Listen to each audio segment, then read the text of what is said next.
I'm T from Fidia. As a creative entrepreneur looking to transform your side hustle or creativity into a thriving business, aside sales of digital products or offering services, selling physical products are another way of making money through the sales of merch, physical copies of your ebooks, or any physical products you can think of at all. Best part, you can definitely sell these physical products on Fidia.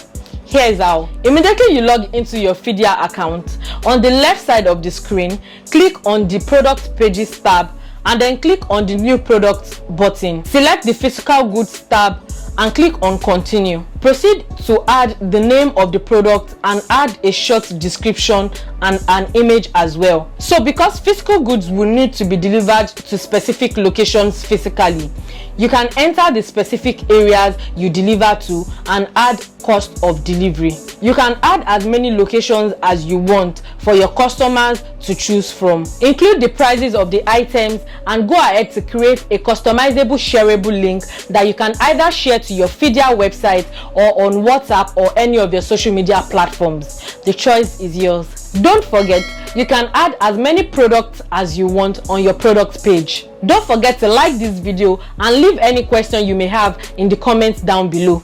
I'll see you guys in the next video. Bye guys.